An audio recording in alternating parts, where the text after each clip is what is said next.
Good morning. This is Mona, and this is my morning view. It is winter edition of 2024, but it feels like spring. Blue skies with some cloudies in there. I hear birds. The only snow remaining is really the ice pile where we shoveled all the snow and ice and put it around the deck area. Thank you. Backyard, muddy as anything. Muddy. So it's not frozen.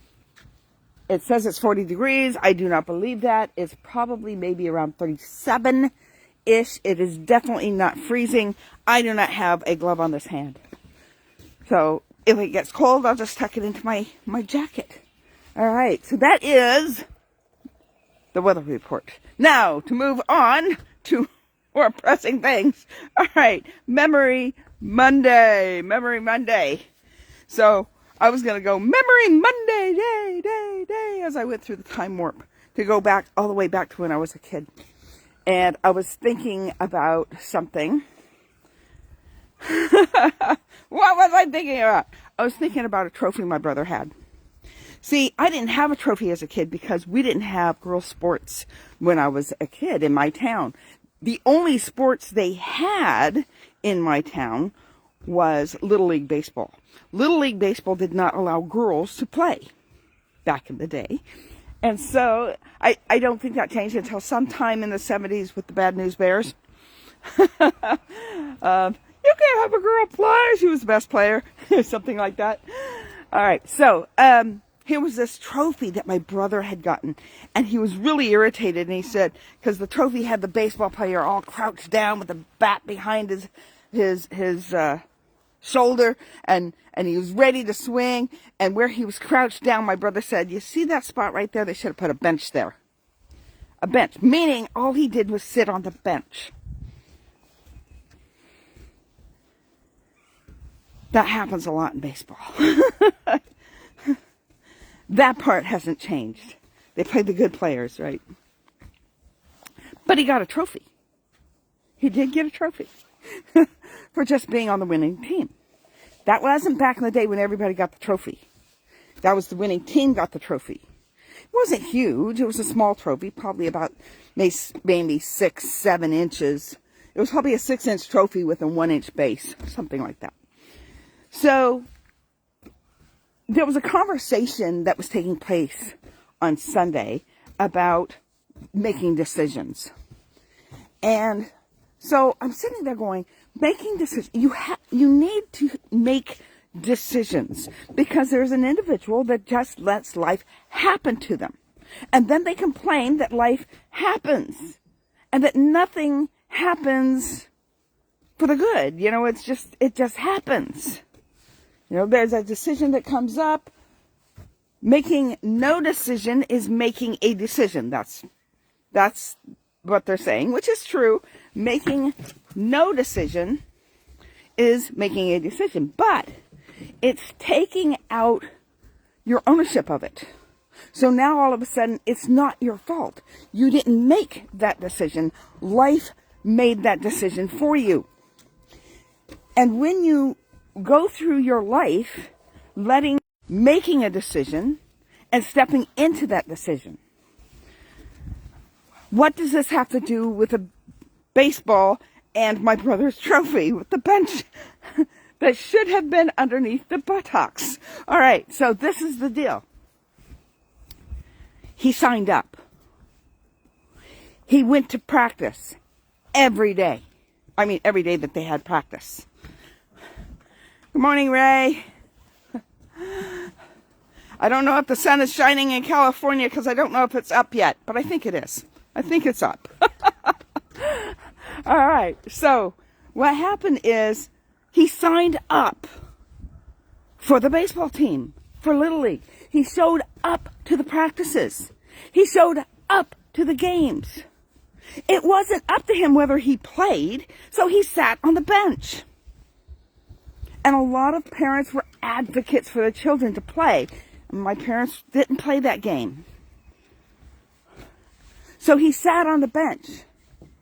But he signed up and he went and he practiced And he went to the game and he supported the team. He made a decision and stepped into that decision. Now, sometimes we make decisions and it doesn't always work out. It doesn't always work out. And that's okay. Because guess what? All things work for our good. It might not look like it's our good at the moment, but we're not seeing the big picture either. But if we don't make a decision and step into that decision, we're just letting life happen to us. I've heard Graham Cook say that it's a green light unless it's a red light. It's a green light unless it's a red light. And a lot of times I'm sitting there going, man, I've got myself in trouble running through the green lights. Maybe I thought it was green. It looked green. And then all of a sudden it turned caution. Caution! Right as I was underneath it. Didn't see that caution sign. Oh! Didn't see it. Yes, I'm a minion today at school. So, when we think about the trophy, even though my brother thought that there should have been a bench underneath the baseball player, he got a trophy for being on the winning team. He got a trophy, not for just participation, but for being on the winning team. But today, you get a trophy for participation. I'm not going to say that's a bad thing.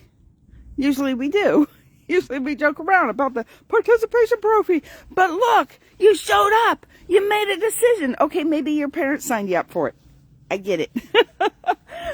But you made a choice. You made this conscious decision and stepped into it. And the outcome isn't always up to us.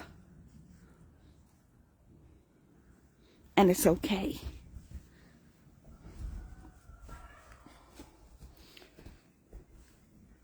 Decision making. You make your decision based on the information that you have. What is the information that I have? And where are you getting your information from? Hopefully some of that information is during your prayer time.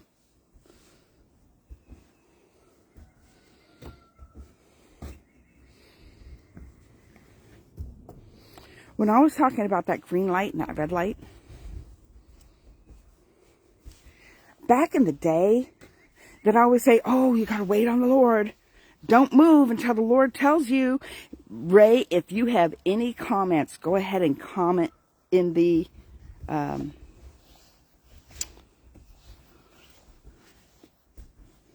comment section. Actually, I got you confused with somebody else. I got you confused with Doug. He's in California. All right, so if you're making a decision and all you know is you're supposed to wait, and you're waiting, and you're waiting,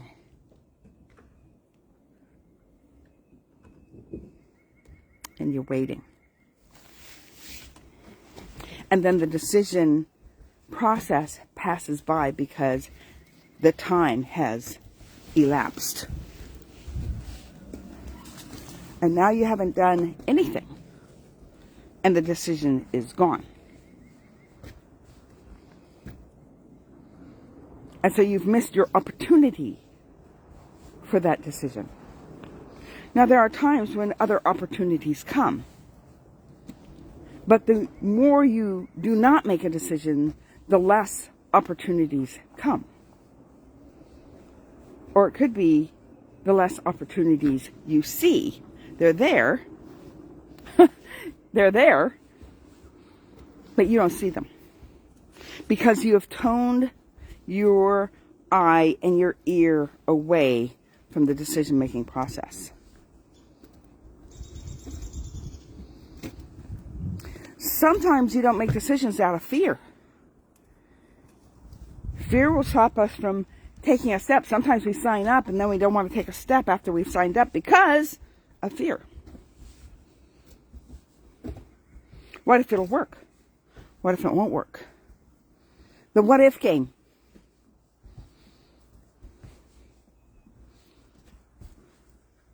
In order to be good stewards of our life, we need to start making decisions because stewardship is action. Faith is a verb. It is action.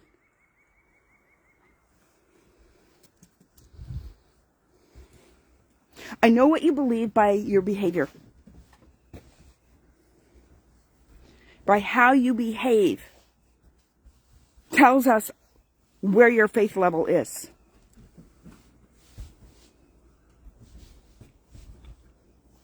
So today, if you're not one of those people that like to make decisions, go to prayer. Listen. If you don't hear God speak, thus saith the Lord, it's okay because he puts it in here. And so if there is something that is burning inside of you to do, and it's not something that is obviously a no-no. I have this burning desire to rob a bank. No, I don't. But you know what I'm saying. Don't rob the bank. Don't kill your enemy, you know, your brother or your used to be friend. None of that. That is coming from a negative mind in making decisions, not a positive mind in making decisions. I know it seems like it might be a positive idea, but it's not. So what I'm saying is, if you don't hear what you think you don't hear from the Lord, because maybe you haven't been practicing listening, do what's in here. If it looks or feels or seems like it's a good idea. And from there, you step into it. Don't let fear stop you. Step into it. If you're finding a hard time of figuring out how to step into it, well, when you step into it, ask God, how do I step into this? Brainstorm. Throw some ideas, no matter how ridiculous they are. When I'm brainstorming, I'm throwing out everything and the kitchen sink. And people are looking at me and going, that is the most stupidest idea I've ever heard. Yeah, have you come up with any ideas? You know? How can I do this? You need to know your why, and you need to know your how. And as long as you know your why, you'll find your how.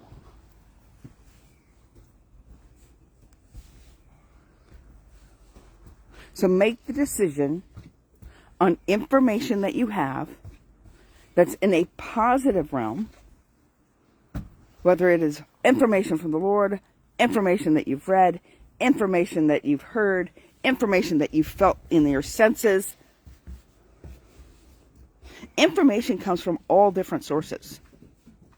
You just have to look at the source to make sure it's a positive one and not a negative one. And once you've gathered all your information, why are you doing it?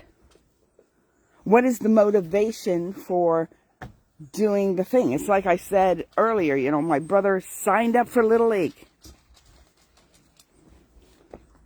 Some parents sign their children up for Little League.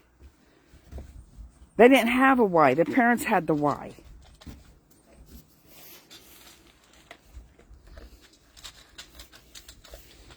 Their why may have been motivated by, I got to do what my parents asked me to do. No matter how much I really don't want to play baseball. You know I'm not talking about baseball, right? I rarely am talking about the subject matter that I'm talking about. What I'm talking about is making decisions, stepping into it, getting our information, finding our why, figuring out the how. But you can't do any of that. You can do the why.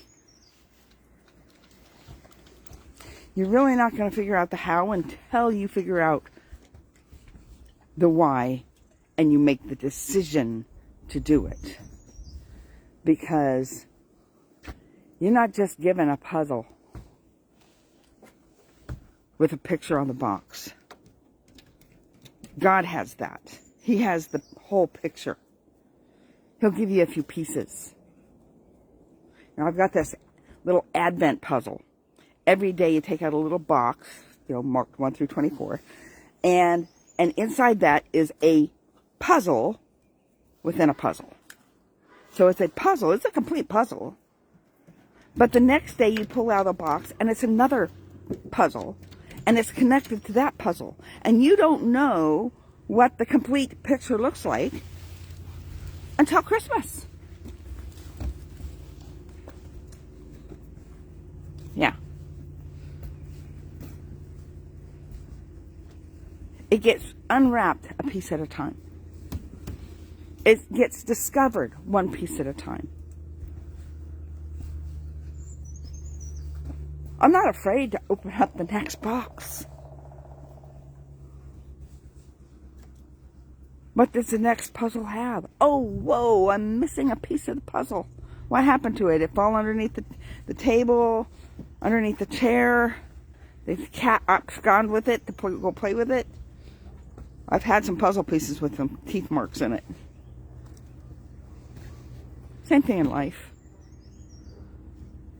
Sometimes we think we're going to be done with this puzzle piece, this section, and now we can't find the piece that's missing.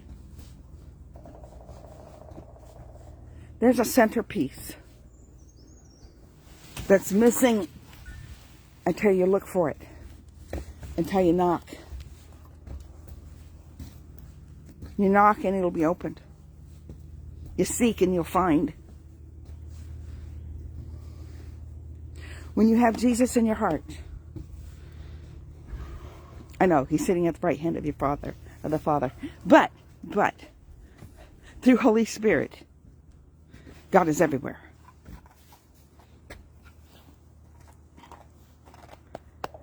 And it quickens our spirit, makes us alive again, makes us alive.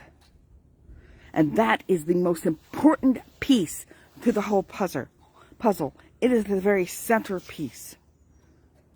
We try to get those edges and work in.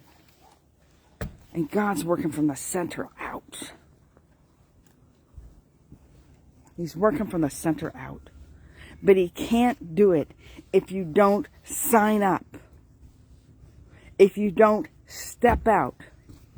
If you don't make it to the practices. If you don't make it to the game. And where you're played, what position, that may not have anything to do with what you can do.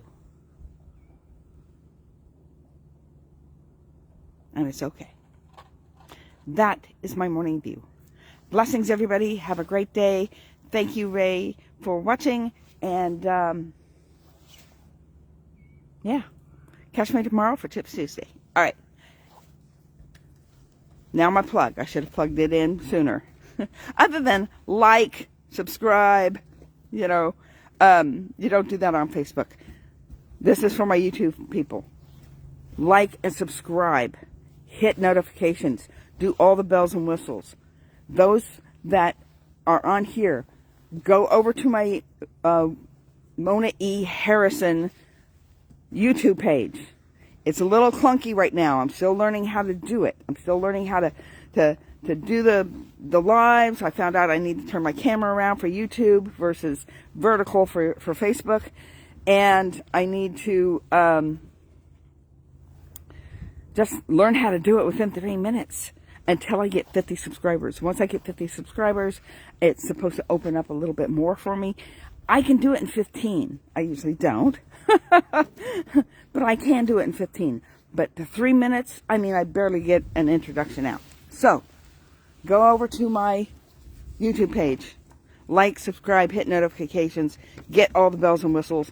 Don't know all the stuff that YouTube has and has to offer and how you get it, but do it. And then make that decision that maybe you'll get a nugget from me daily. One nugget in your life that might help a little bit, and it'll be all worth it. All right. My decision is to do these things regardless of the outcome. Regardless what they look like, regardless of whether they're clunky, regardless if I'm out here in a Minion suit or a Thing 2 suit, or any other suit.